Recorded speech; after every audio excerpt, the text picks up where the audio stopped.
Hello, everyone. My name is Anna Grzma. I'm the director of the Weiser Center for Emerging Democracies, and I'm delighted to welcome you here on this sunny spring afternoon, and to introduce Thomas Dewall. Thomas Dewall is a senior associate in the Russia and Eurasia program at the Carnegie Endowment for International Peace. He's a specialist in the Caucasus region and in its many unresolved conflicts, Abkhazia, Nagorno-Karabakh, and South Ossetia. He has also worked as a journalist for the BBC World Service, the Moscow Times, the Times of London, and The Economist.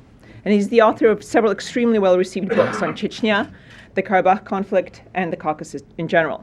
And here he convincingly argues that ancient hatreds are not behind these conflicts. Modern politics are instead. His analyses and investigations have received numerous awards and tributes. Not least of this is the fact that the Russian government refused to grant him a visa in 2006, in all likelihood in retaliation for his reporting on Chechnya. And so today it is with great pleasure and honor that we welcome him to the Weiser Center for Emerging Democracies and look forward to his lecture entitled Getting Georgia Right, the former Soviet Union's most unexpected country. Welcome.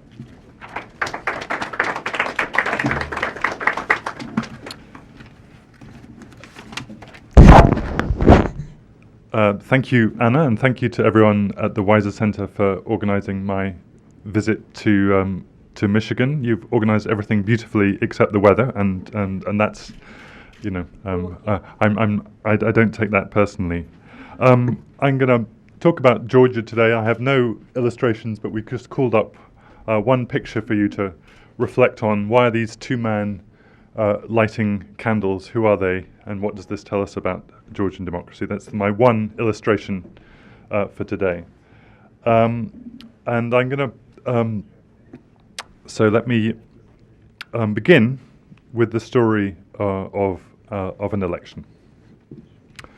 So let me begin with October the 1st last year, when an election in the former Soviet Union produced a result that not many people were expecting. The opposition won, the government lost, and handed over power peacefully. And not just that, the wheels of government continued to roll, the constitution held up, and the leaders of the two opposing parties, the two men that you see before you, the Prime Minister and the President respectively, continued to serve in the same city alongside each other. So this was a phenomenon. It's a phenomenon that we're obviously used to in the Western world, but this is the former Soviet Union. And since 1991, with the exception of the three Baltic states, which were always, as it were, semi-detached parts of the Soviet Union, I think observers have got used to perpetual disappointment with the new states that emerged from the wreck of the USSR. And speaking very crudely, I would say everyone has put these countries into two categories, either one-party authoritarianism or chronic dysfunction. We see examples of the former in Vladimir Putin's Russia, in Lukashenko's Belarus, in 4 of the 5 states of Central Asia, in Azerbaijan. We see or saw the latter, chronic dysfunction, in Boris Yeltsin's Russia, in Ukraine, in Kyrgyzstan, and to some extent in Moldova. And one country stands out as being a bit different, and this is what I want to discuss today. The country which may possibly, and I do stress the possibly, be the exception, and where there may be some signs that functional democracy may be working, and that country is Georgia. Well, maybe or maybe not. So let me preface what I'm going to say with the fact that those of you who only know a little about what's going on in Georgia at the moment will know that the situation that I have described, in which these two men are working alongside each other, is far from smooth. As in the rest of the former USSR, leaders matter more than they probably should. Here we're talking about two of them, both larger-than-life personalities, each probably worthy of a full lecture in himself. On the right-hand side, on the left-hand side, let's start with him, we have the new Prime Minister of Georgia, Bidzina Ivanishvili, Georgia's richest man, worth, according to Forbes, about $6 billion, which is about half the GDP of Georgia, a man who comes from a small village made his enormous fortune in Russia and came back to Georgia only a few years ago. On the right, we have Mikhail Saakashvili, who, when he was elected president of Georgia in 2004, was Europe's youngest head of state and has been for 9 years the hyperactive leader of Georgia, not only in Georgia but all over the world as well, a man who's hard to ignore. Now, it's Georgia's misfortune that these two men, this is probably the most peaceful picture one could find of them, now undergoing enforced cohabitation, a word that, by the way, does not translate into Georgian, until Saakashvili steps down later this year. These two men loathe each other. Up until October 2012 and the election, Saakashvili spent much of his time trying to destroy Ivanishvili by, for example, attempting to strip him of his Georgian citizenship. Since the election in October 2012, Ivanishvili has spent much of his time trying to destroy the president and his inner circle by, for example, having several of Saakashvili's former officials arrested for alleged abuse of power. The presence of these two men means we also have two narratives about what happened in Georgia last October and what's happened in Georgia over the last 9 years, since the Rose Revolution of 2003, which brought Saakashvili to power. To listen to the man on the right and to adherents of Saakashvili, their management of Georgia over the last decade transformed a small, corrupt country from a failed state into a functioning state for the first time. The October election was a setback to this ongoing reform, but it was also a proof of Georgia's democratic credentials. To listen to the man on the left, the current government and his supporters, you would hear a different story, that Saakashvili built a facade, he built a system which was superficially impressive but very abusive underneath, that he lost the election, he lost his mandate, and this system now needs to be dismantled. Now, you'll probably guess that I don't fully subscribe to either narrative, but more about this later. And yet, this is politics. It's important to point out that mutual loathing in politics is not exclusive to Georgia. It exists in many countries around the world, even in the United States. And this rivalry is being fought out in the political sphere. It's not being fought out on the streets. So, to zoom out again, I want to ask the questions, why Georgia? And is the outsized attention that this small country receives justified? So this is the theme of my short lecture today. And I hope I'll tell a story that's not of interest not just to people who know about Georgia, but it's a story about the role of a small country in the international system, and it's a story also about democracy in general in the post-Soviet space.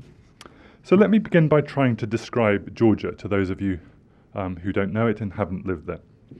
I start with an obvious point. Georgia is a small country in both size and wealth.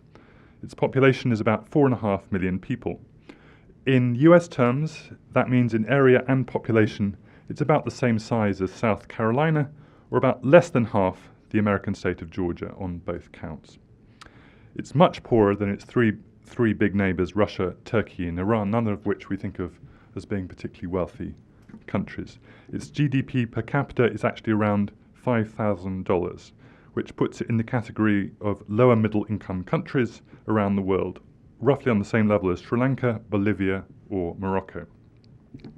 So it's a small and relatively poor country.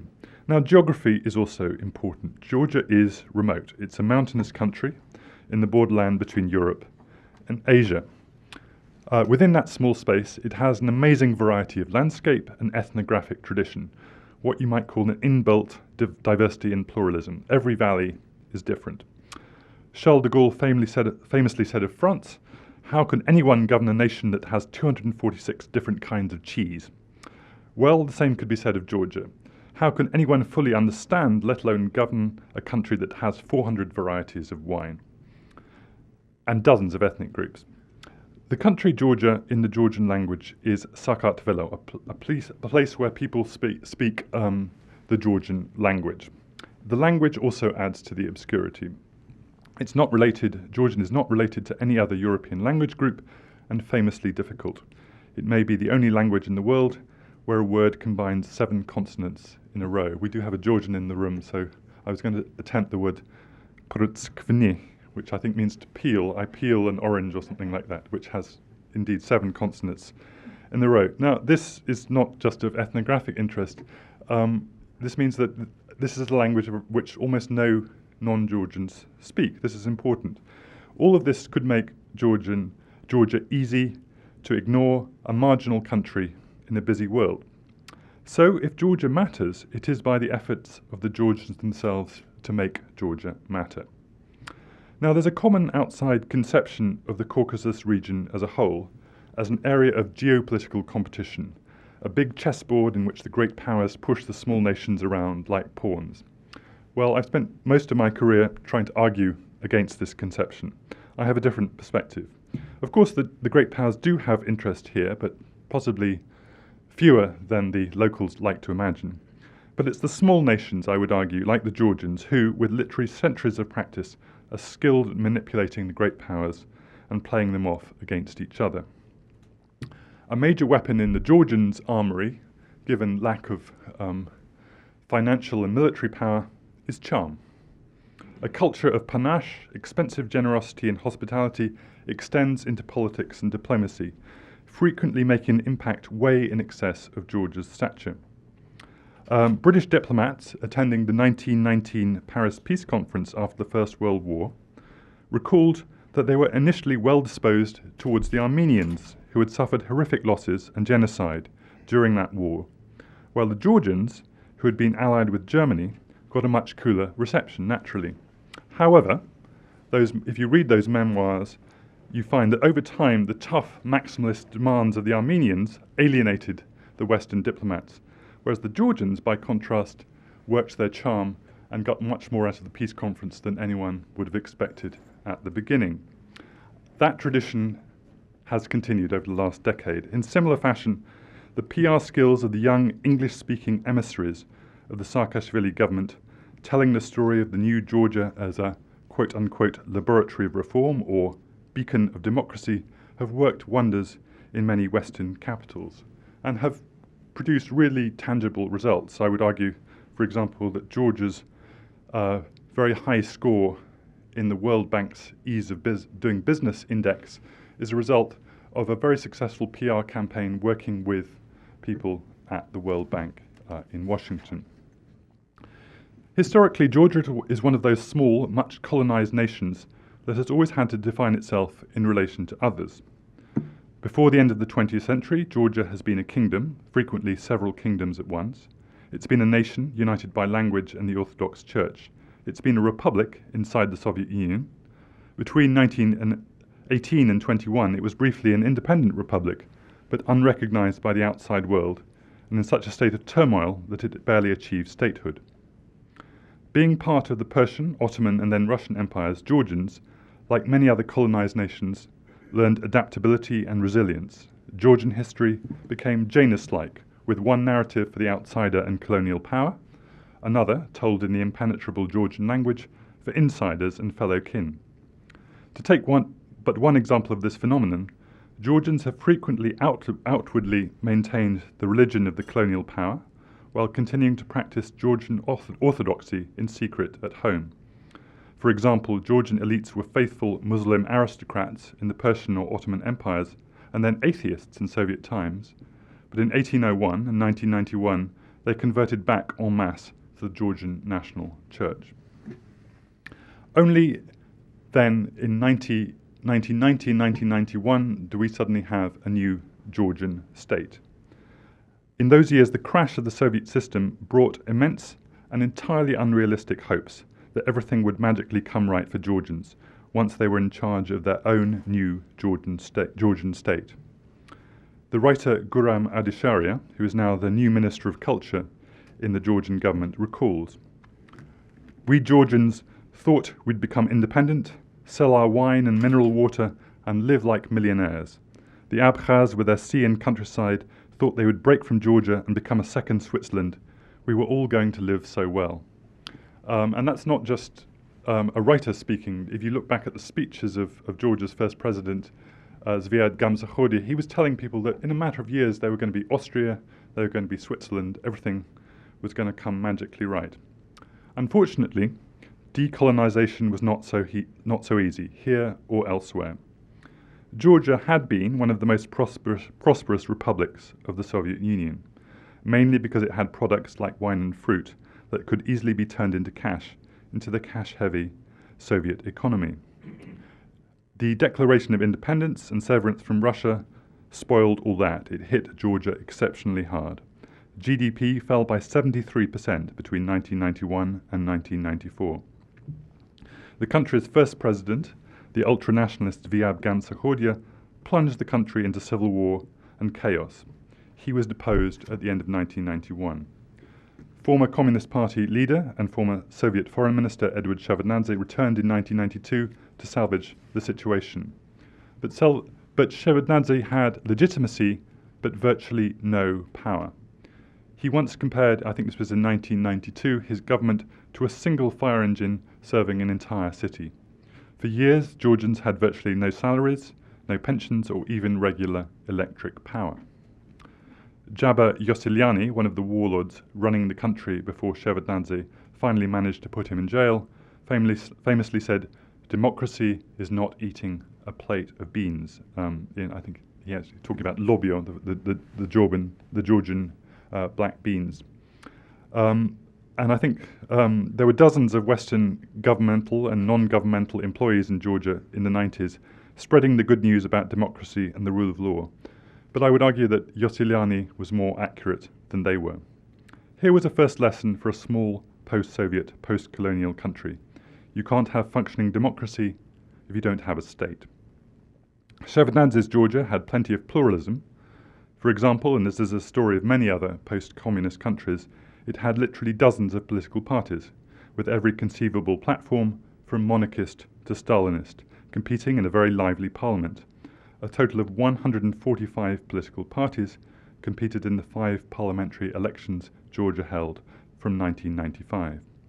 Most of these parties, however, could be confined to one living room and were associated with individual leaders, and many of them still are. We think of the party of Irakli Alasania, the party of Nino Borjanadze, the party of Topadze, and so on. When the leaders disappears, generally the party does as well. I think the one exception to that is the Georgian Republican Party. Throughout all this time, however, the bigger institutions remained very weak. Shevardnadze's Georgia continued to live by old structures of patronage and informal networks, a system that has been called neo-patrimonial. A clan leader controls flows of resources, provides protection, collects revenue, distributes jobs. These two gentlemen are in a church, and I wouldn't stretch the analogy too far, but the biggest patriarchal leader is the patriarch himself in Georgia, who's consistently, opinion polls show to be the most popular person in Georgia, the patriarch of the Orthodox Church. So this neo-patrimonial system can be disparaged as corrupt and archaic. In many ways it is that. But if there's no proper state to look after you, it does make perfect sense. Besides, what is called nepotism in the West is, in the culture of the Caucasus, received as something positive. It means taking care of your dependents and family members. In Georgia, it's shameful not to give your nephew a job if you have the opportunity to do so. So Shevardnadze's Georgia ended civil war and healed wounds, but at the cost of this weak informal political system devoid of strong political institutions. This all ended with the Rose Revolution of 2003, when a new generation, led by Saakashvili, took power and swept aside the old structures. In the first couple of years, Saakashvili and his team attacked corruption and criminality. People paid their taxes for the first time. The budget grew many times over. A working government and state services were built for possibly the first time. It was aggressive. It was rightly called liberal Bolshevism. But for a while, Georgia was indeed a success story to be celebrated. And yet, there was also continuity. This was not, as Saakashvili often proclaimed, a year zero for Georgia. Informality continued by another name. no longer devolved and subcontracted to others as under Shevardnadze, but this time monopolized within the system by the new ruling power, elite. The Greek scholar Ilya Rubanis has a nice name for the Georgian political system. He calls it pluralistic feudalism. Basically, he argues, a strong leader leads a political movement, competes within semi-democratic political space, and once elected, becomes a basically unaccountable feudal leader. This is Georgia possibly up until 2012. As in other post-Soviet countries, incumbents enjoy huge levels of support right until the moment until they don't. In Georgia, in 1991, Zviad Gamsakhoria was elected president of the country with 86% of the vote. Then he was deposed. A year later, his nemesis, in 1992, Edward Shevardnadze, was elected chairman of parliament with 98% of the vote, the same people voting for the former communist leader who a year before had elected the ultranationalist. Shevardnadze, in two more presidential elections in 1995 and 2000, both times collected more than 70% of the vote. Then Shevardnadze was removed from office, and in 2004, in January, Mikhail Saakashvili was elected with 96% of the vote. What does this tell us? Well, I think this tells us that incumbency embodies power more than the other way around. Bear this in mind when you hear about weak opposition in a post-Soviet country. Often people say, well, of course the incumbent is strong, but look at the opposition, it's so weak. I think this is a bit of an illusion. Public opinion in these countries is not a monolith. It's more like a wave that can build suddenly and challenge an incumbent as if out of nowhere.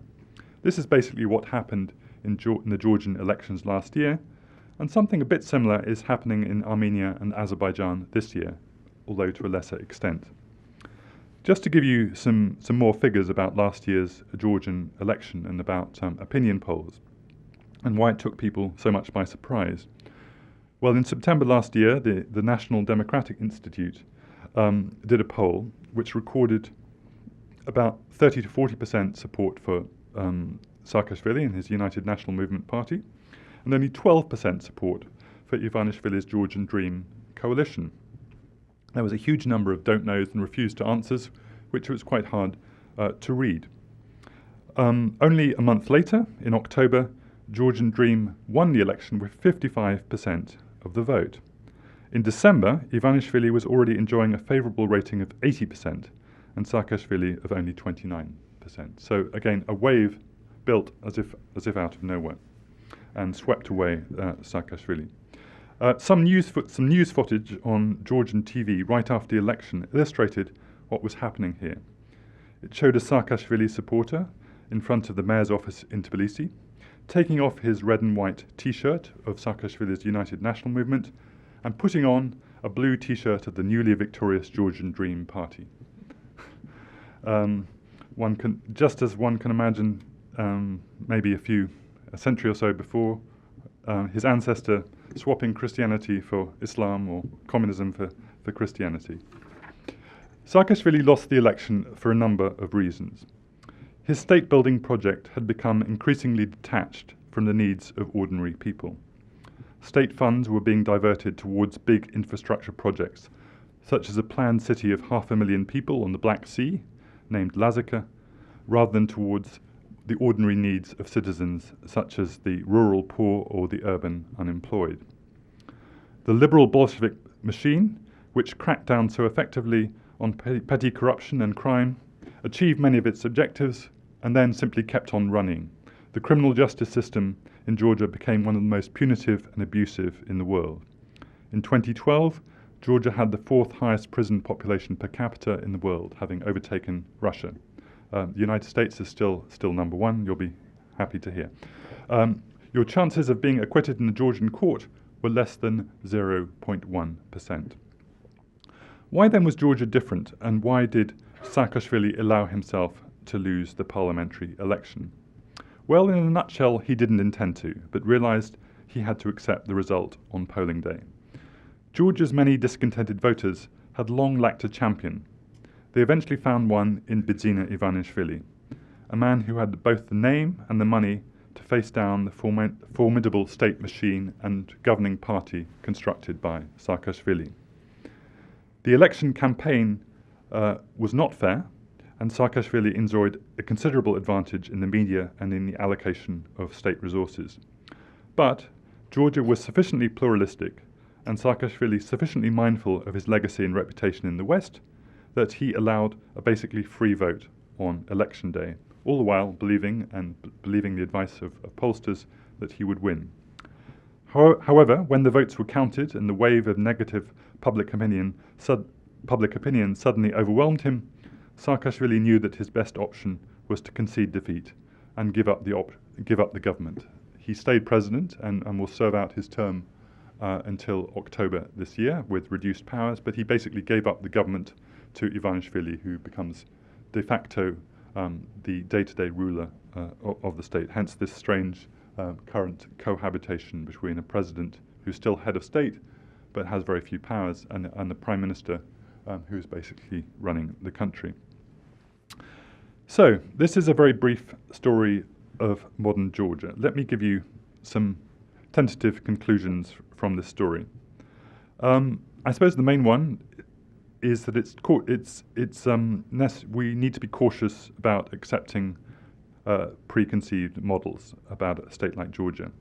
Georgia is indeed a relative success story in the post-Soviet space, but in many ways this has happened by accident. Obviously, I want to give credit to the Georgians for the good things they've done, but they've also had some good fortune. It's not hard to imagine an alternative script for Georgia in 2012, in which a ruling party the people had grown tired of stayed in power by default, and Georgia cleaved to the model of other one-party systems across the former USSR. I suggest also that we should be more frugal in using the word democracy. The word was overused in the 1990s in the post-Soviet space, particularly by keen Western advocates of democratization, some of whom had moved on from Central Europe, where it had all looked so easy. It triggered a backlash, particularly, I would say, in Boris Yeltsin's Russia, but also in other places.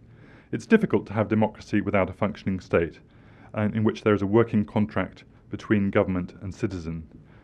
If an abusive and non-responsive government is seen to be elected by quote-unquote democratic elections and congratulated by foreign powers, that undermines trust in the idea of democracy itself.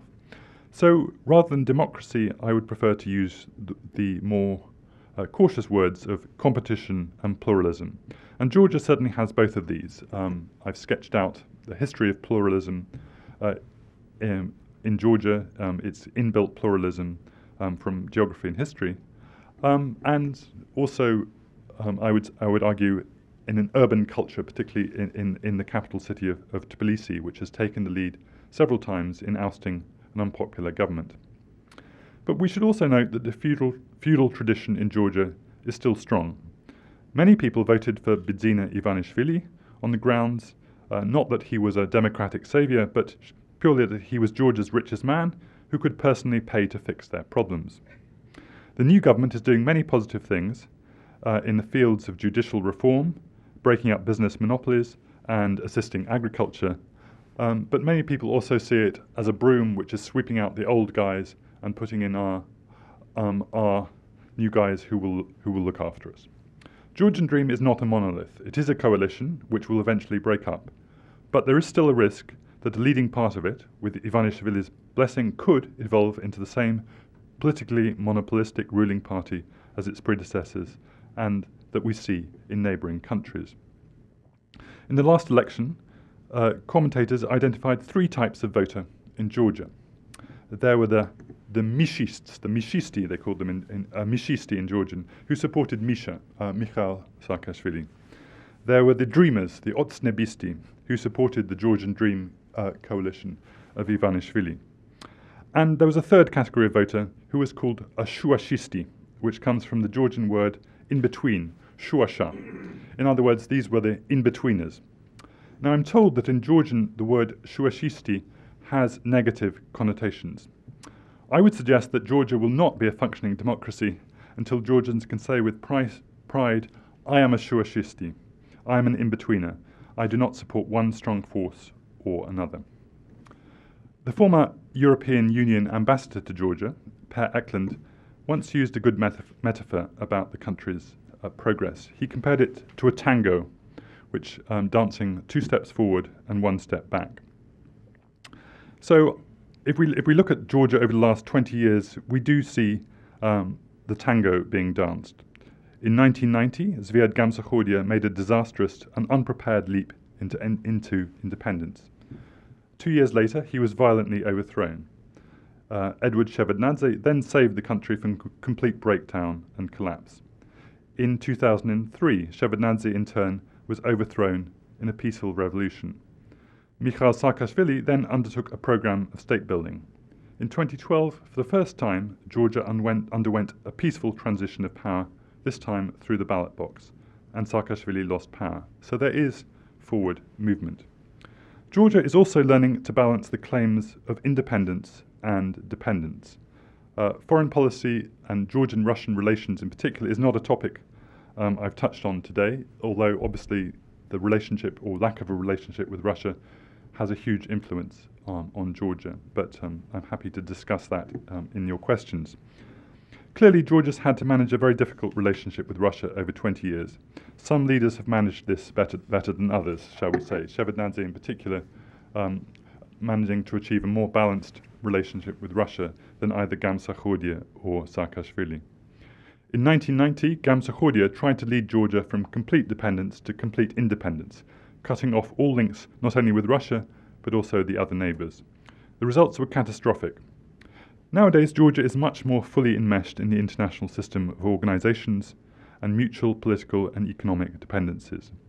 The previous and new governments have embarked on talks to be part of a European Union deep and comprehensive free trade area, which could ultimately Europeanise Georgia's economy.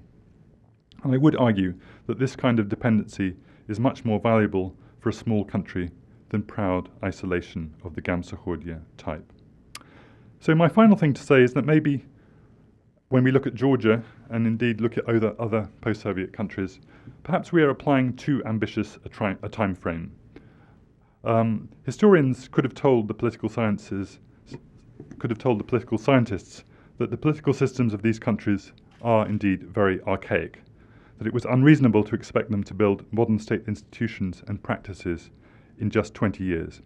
It may take another generation, perhaps 2 generations, for these countries to fulfill their lagging potential.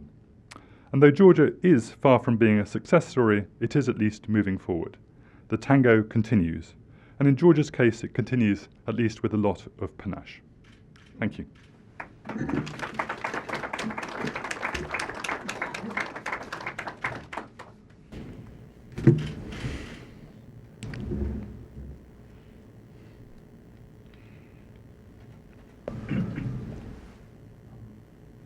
have a question.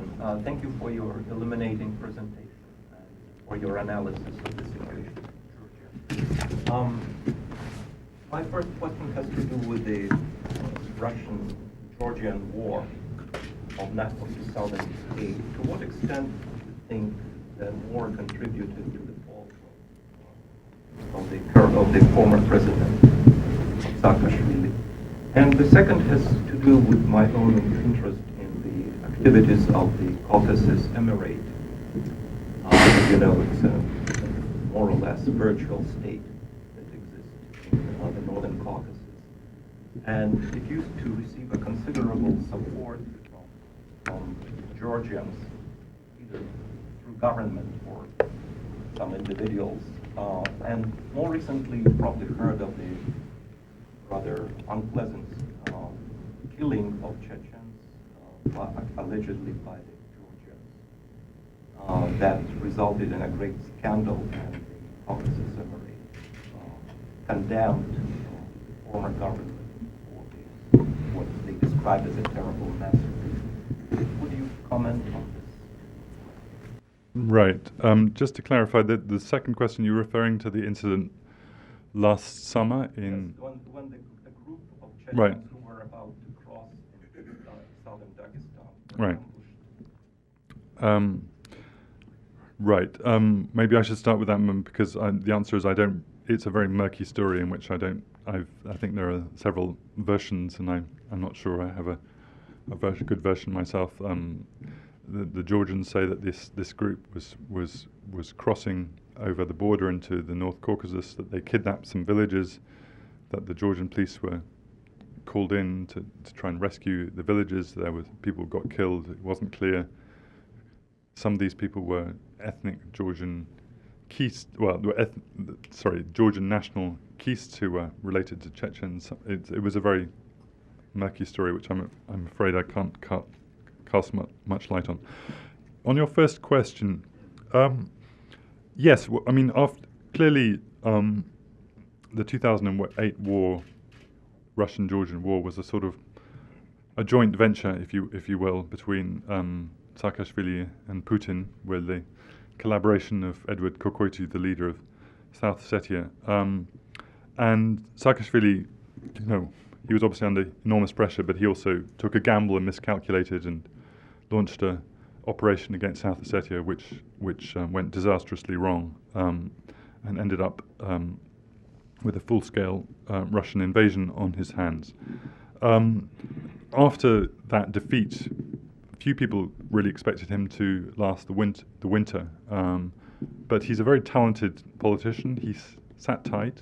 He was very conservative, didn't make any mistakes, didn't provoke the opposition, and a year later he suddenly began to rebuild his authority. By default, there was no one else there, and people sort of rallied around him again by default, and then his popularity began to recover again. But I think this was always, again, at the back of people's minds, that it wasn't the same Saakashvili that we'd elected and supported back in 2004, 2005. This was a Saakashvili who had a black mark against his name for what had happened in the war. And I think what I was saying about public opinion being a wave, it took when an alternative came along in the shape of Ivanishvili, people began to express what felt they had an outlet for their discontents against Saakashvili, of which the war was obviously a major factor. So, as it were, it was a factor, but it was a kind of delayed factor in Georgian politics.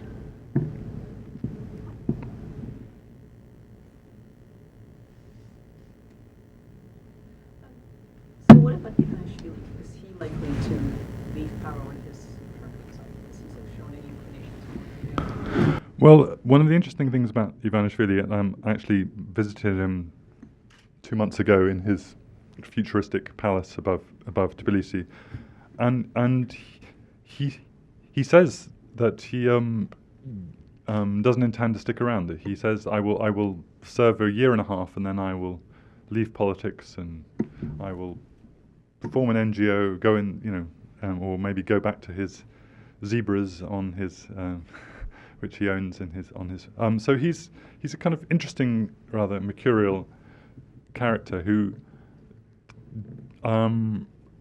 perhaps we can believe him when he says that he doesn't like politics very much, because he still doesn't come across as a very natural politician. He's on the one hand rather more sincere and open than most politicians are. He speaks his mind rather a lot. He's had to correct himself several times since being Prime Minister, expressing an opinion on something and then saying, and then contradicting himself a couple of days later. So I think he certainly doesn't intend to stick around. Now, of course, his coalition does very much depend on him and also on his money. So the question is, if he were to step down, on one hand, that would be a kind of healthy sign that a feudal leader doesn't intend to stick around, that he intends to kind of delegate power. On the other hand, it could lead to a bit of a political crisis in Georgia, in the sense that there might be no obvious succession. There would be a bit of a scramble for power, with Ivanishvili and his money sort of lurking behind the scenes. So I think we're going to see a slightly more messier and more chaotic Georgia over the next few years, but I think also a more democratic one, in which sort of citizens have more say in how the country is governed. So, what I think you've pointed out is one of the most remarkable things that characterizes the Georgian government now, as opposed to other post-Soviet states, is the fact that there's divided government and shared power. And so, while you talked about how sort of culturally there's a feudal pattern where everyone jumps ship and jumps into the camp of the new leader, I'm wondering if you think that that will be the case with the former United National Movement. Already there have been defections, but I'm wondering if, sort of in terms of party development, if you think that the United National Movement has developed enough of an internal coherent structure and connections to survive as an institution, but then also how the way that Georgian institutions have developed, like the constitutional majority is very low, it's 2/3 of parliament required to change the constitution. So if you think that the incentives to sort of create a large ruling party for the for Georgian Dream will sort of supersede any kind of internal coherence of the United National Movement. I do think that this time is probably different, partly because the answer I just gave, that Ivanishvili himself shows no appetite to be a kind of long-term leader for Georgia. Also, there is this new constitution which will take full effect in October, which gives Georgia a kind of divided power between a president and parliament and a prime minister. And I do also think that the United National Movement, clearly the days of getting 40% are probably over. They'll get less than 20%, but they do have a core electorate who supports them for ideological reasons. So I do think we are seeing the beginnings of a multi-party system in Georgia. And the other thing to say is that the parliament, I think, is impressing people. That people are watching parliamentary debates. It's quite fast and furious, but you have quite an impressive, much more effectively than these two guys who really can't stand each other, the leader of the parliamentary majority and the minority, the two Davids, David Usupashvili, who was in Washington last week. I was moderating him at the Carnegie Endowment last week, and David Bakradze, the leader of the minority faction in parliament. They seem to be, working a lot of things out together, which is a sign that the parliamentary system is actually beginning to work in Georgia. It's still fragile. It can still go wrong. If many more people get arrested, it could still go wrong. But there's a sign that there is a sort of pluralism is becoming a bit embedded within the system. Now, this obviously, what we don't want to see is that the economy is that this is, I think, is the great fear for this year in Georgia, is that the economy does badly because the whole year has been spent in political arguments. That it's, so what's new? The same's happening in the United States, but in Georgia, obviously, people voted for Ivanishvili in large part because they wanted to see an economic turnaround. So far, the economic performance has been quite disappointing, and that's not necessarily because of the new government. It's more because of just the kind of instability created by this division of power. So that would be the fear, I think, that the politics starts working, but the kind of, again, the idea of political pluralism becomes a bit discredited because the economy is not working well. Two questions. First, this is a small question. What about relations with Russia? Small question. Bad, I think, was my answer to that one. We know that Saakashvili wanted the whole pie. He wanted to reunite Georgia, and it was going to somehow be done despite what Russia wanted. And he was also going to join NATO. And those two things were not compatible. One tried to explain that to Georgians, but it was a little difficult. That's one question.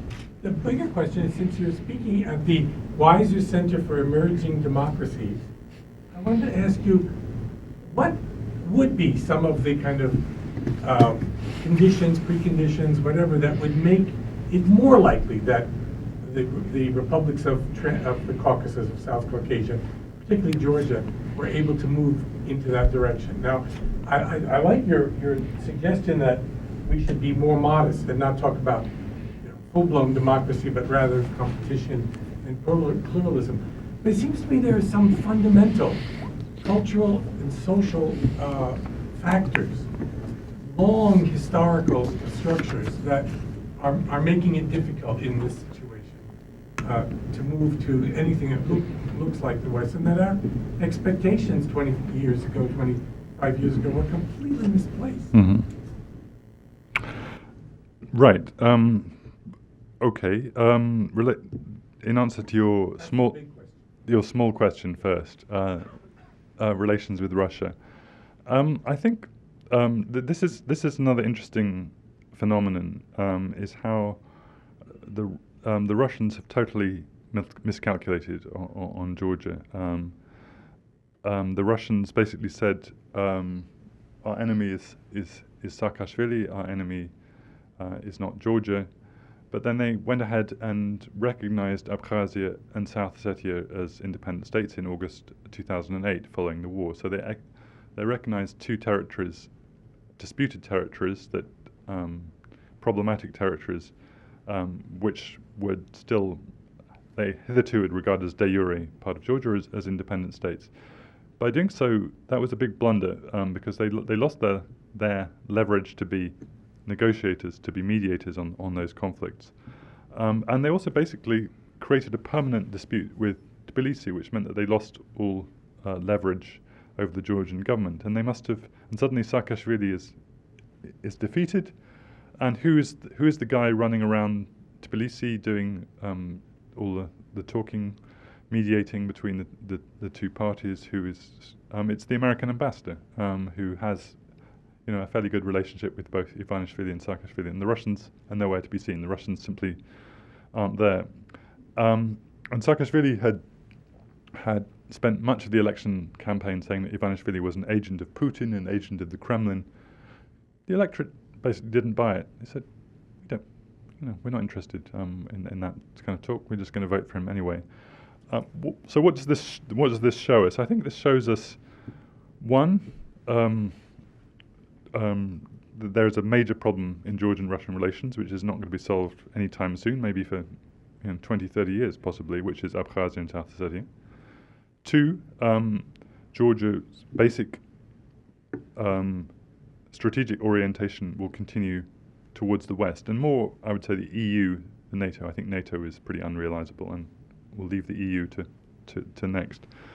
But third, I think Georgians want, and probably Russians too, but mainly Georgians want a restoration of relations with Russia for very pragmatic issues, visas, trade, cultural links, sporting links, and there the new government has done the right things as far as Georgia is concerned. They say that Georgia will take part in the Sochi Olympics in 2014.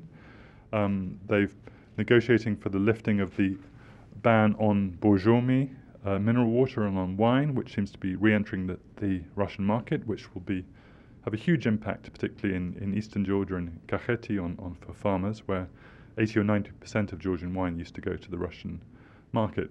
And then the next step would be visas, and that's still a bit elusive. It's very hard for Georgians to travel to Russia, and that is a problem because there are, at least 1 million Georgians living in Russia, many of them sending remittances home.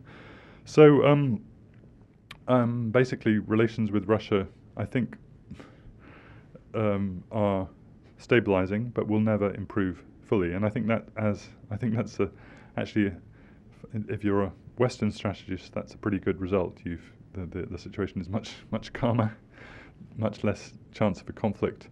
But on a basic everyday level, Georgians are getting more out of Russia, and yet the basic orientation continues towards the West. Now, your second, slightly bigger question. I think the problem with the Caucasus is it's a neighborhood where there's not much good news around. There's not much to inspire you if you're a democracy activist. You see there is lots of unresolved conflict which could flare up. There's Iran. There's Russia in the North Caucasus to the north. I think that sort of the bits of good news in the neighborhood are Turkey, which I think is a sort of example of becoming with many bumps, but becoming a more open place with an improving economy, as an example. And the European Union, again, it's a big internal crisis, but is also this huge market and huge wealthy neighbor across the other side of the Black Sea. And I think the early part of the Saakashvili era, Georgia did make a stride in that direction, and then got somewhat derailed. But hopefully now's the time for another push. I mentioned the deep and comprehensive free trade area with the EU. What that would do would give Georgians privileged access to the European single market, not as a full member, but as an exporter. Now that involves a quid pro quo whereby Georgia has to impose quite a lot of regulation, raise standards, and that's pretty tough. There's a short-term pain for a longer-term trade-off. Now that's difficult, and I think for the EU should, and maybe the Americans too, should be helping Georgia with the adjustment. But in the longer term, that really does set Georgia on a kind of European road. And I think that also surely will have some effect on Armenia and Azerbaijan. Already, I think partly the opposition in Armenia was a bit more confident in this election because of the Ivanishvili effect. We're seeing quite a much more political protest in Azerbaijan than we have for many years. So I think a Georgia which was both democratizing and the economy was doing well, which was a success story, could be a good example for Armenia and Azerbaijan as well. Of course, many things can go wrong. I've already mentioned the fact the economy this year is not performing so well. But again, let's take the longer view. I do think Georgia has at least now the ingredients for success. How they get cooked is another matter, but the ingredients are certainly there.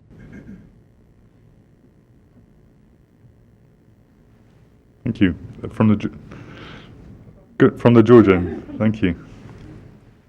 You talked about building relationships with Russia, and you also mentioned some benefits that relationships will bring, such as market and others. I was just wondering, are there any costs because of building these relationships, and do you think that Russia will give us these benefits without requiring costs on us? I mean, certainly Russia is not an easy place to deal with. The costs, I suppose, could be an increased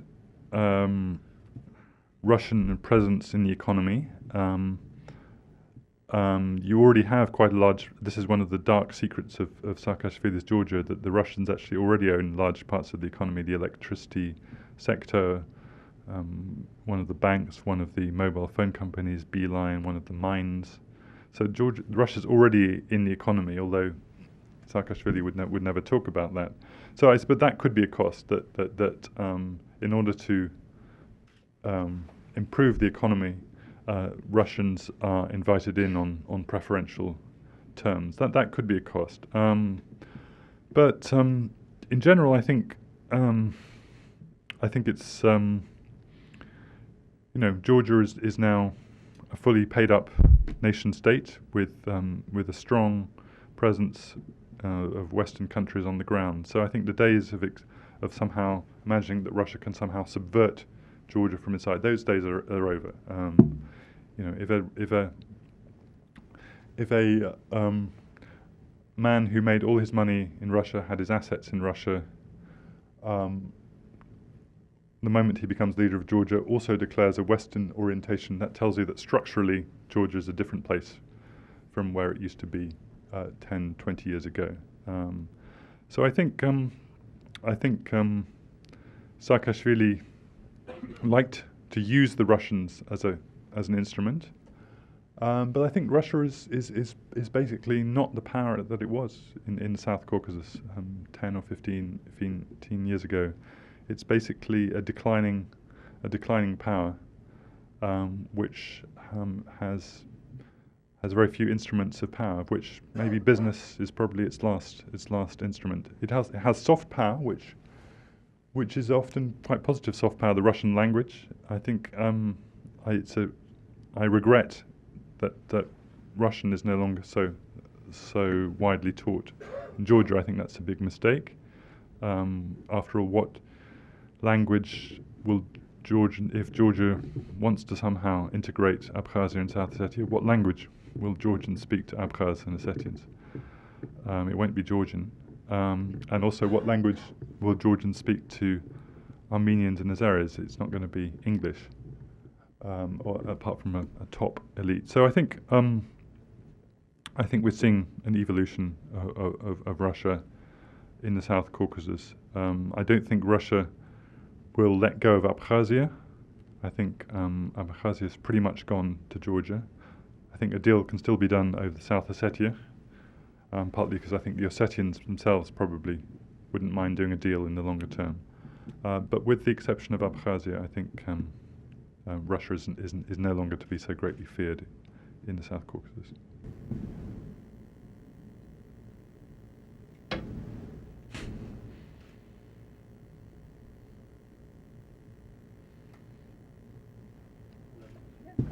So I'm curious, we talked a little bit at lunch about hypotheticals. So I want to bring them up again. In terms of how the Georgian election went in October, I mean, given that there were 8 years of blunders, war in Russia and an increasingly outlandish program of policies like creating the city that you mentioned or moving the capital and stuff, it seems that would there not have been the prison abuse scandal, Georgian vote might have likely gone to Saakashvili, the Georgian dream would have passed, and that, we wouldn't have seen the surprising outcome that we saw. So I'm curious what we should learn or glean from that lesson, sort of what it takes to have a change of power in the South Caucasus. Is it sort of why? I mean, one, I guess, do you think that was the crucial straw? Or, and if so, then what could you imagine sort of going on in neighboring countries that would lead to the same type of surprising outcome? Right. Given that sort of in the normal course of semi-stolen elections, we should see a change in power from the incumbent. Right. That's an interesting issue. For those of you who don't follow Georgia as obsessively as Ely and I do, the prison abuse scandal was in September, about 2 or 3 weeks before the election. Suddenly these horrible videos were released showing graphically images of torture being committed in Georgian prisons, something that people knew something about, had suspected or feared or heard rumors of, and was suddenly graphically presented to them. And this sort of crystallized feelings of discontentment and outrage with the former ruling party, and it kind of built momentum behind the opposition in the last couple of weeks of the election. It's impossible to tell what role they had, whether this was just a kind of crystallization of something that was happening anyway, and whether the opposition and Ivanishvili would have still have scored the same result in the election. People don't usually, when they cast their votes in an election, they don't usually cast a vote about prisons. It's usually the economy and pocketbook issues. So it's hard to tell. And I've heard both sides of this argument, and I'm not sure myself whether the prison abuse scandal was absolutely crucial or just incidental, or somewhere in between. But I think your broader point, I think, is that a crisis, these kind of one-party systems are kind of rather tottering structures, and something can happen. Something can always happen out of the blue, which exposes their flaws. And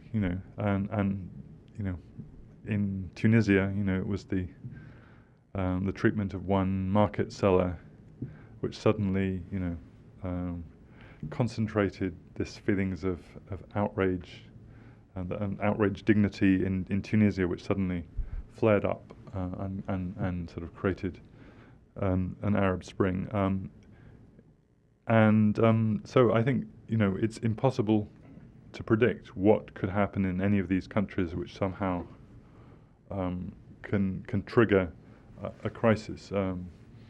Azerbaijan had a mini crisis at the end of last year when this university rector, taking refuge in Paris, released videos apparently showing government officials trying to sell him a parliamentary seat and all sorts of lurid details about Azerbaijan. Azerbaijan, we've also seen a couple of riots in small towns, which seem to be triggered by very small incidents. So I think the basic truth is that authoritarian systems, as I say, are stable until they're not. Whereas more pluralistic systems have a greater robustness about them, where a single scandal can't break down the whole system, because the system has a more of an organic roots within society. Right. Yes, I'd please. like to ask you one question. First of all, thank you very much for your very informative, interesting presentation. Yes, I used to read your reports published in the Institute for World Peace report for several years ago. My question may sound very naive, simple, but it's very important, and it relates to the South Ossetia events. First of all, we are living in a time when we are living fed up and maybe brainwashed by official propaganda, and the only source of impartial and unbiased information may be voiced by researchers. And as a researcher, as you are, can you say what had perpetrated the South Ossetian events? Because on 8th of August 2008, when normal people's attention was focused on Olympic Games in Beijing, that event erupted, conflict, very unexpectedly. Therefore, who provoked this event? Because I used to watch by satellite these both Russian TV channels and Georgian TV channels. I was amused. I still don't know who was behind. Russia, Georgia, United States, or other third forces. Thank you very much for in advance. Sure. Thank you for the question. I sort of gave, I suppose, my version of what happened in August 2008 in my book, The Caucasus, in quite a short chapter there. But it is a very interesting question. I suppose there's a short-term answer about what happened in those few days, and then there's a longer-term picture. The shorter-term thing is that on the night of August the 7th, 2008, President Saakashvili gave the orders to attack South Ossetia, believing that he could recapture the city of Tskhinvali, that this was Georgian territory, that his Western friends would forgive him for this act, and also, I think, anticipating that the Russians were up to something there and that he should act first. So he, as it were, fired the first shot. The Russians were indeed waiting for something like this, were indeed perhaps trying to provoke something like this, and were ready. They responded within a few hours. They came into South Ossetia. 24 hours later, the Georgians were pushed out of South Ossetia by the Russians, and the Russians pressed on into outside South Ossetia into northern Georgia, and rampaged there through there, and that was the 5-day war. And indeed, in the Western media, pretty much 90% of what we got was the second part of that, which was the Russian invasion of Georgia, and what had happened on the first day, the Georgian attack on South Ossetia, was rather largely ignored. But through subsequent reporting and the report by Heidi Tagliavini for the European Union, that picture has basically been reconstructed, and there are no, I think, big secrets out there anymore on that issue. I guess the longer view of it is that this was a sort of August 1914 type thing, which built up over a longer period, basically starting in 2006, when Georgia and Russia started provoking each other quite badly. The Russians by imposing this embargo on Georgian products, the Georgians throwing out Russian diplomats, humiliating them in public, saying they were spies. So both sides had, as it were, burning their bridges with each other back in 2006. And then here, the Western powers, particularly the United States, playing, I think, a very unhelpful role, making things worse. Ron already mentioned the NATO issue, the pushing Georgia into NATO agenda at the Bucharest summit in April of 2008, which, with the result, I think you end up with the worst of both worlds, that the Russians felt provoked and the Georgians didn't get anything out of it either. And also the whole issue of recognizing Kosovo in February 2008 as independent, something which the Russians also felt was a provocation, that this had been done without, against the express will of Serbia, which set a precedent, which in their mind, made things much more difficult. And indeed, if you the leaders of Abkhazia and South Ossetia, when they saw the Kosovo vote, obviously hardened their positions, believing that if Kosovo could get independence, then we can also hold out for something. So I think, and the third thing I would say about the American position at the time under the George W. Bush administration was that you talk to officials from that administration, and they say quite firmly, and I believe them, that they told Saakashvili, "Don't do anything stupid. We're not going to send in the U.S. cavalry." I believe that George W. Bush personally said to Saakashvili, "If you do anything," and yet there was a sort of little bit of ambiguity, because these messages were delivered in private rather than in public, which meant that I think the Saakashvili administration always felt that they had a bit of a let-out clause. Okay, they've warned us in private, but they've never warned us in public. If we do something a bit naughty, then maybe they'll forgive us. And attacking Skinvali on the night of August the 7th, 2008, I think for them at that point became something that they felt that they could get away with, that they would retake Skinvali, and the Americans would wake up and say, well, we told you not to do this, but this is after all Georgian territory, and we will forgive you. But of course, it didn't work out that way.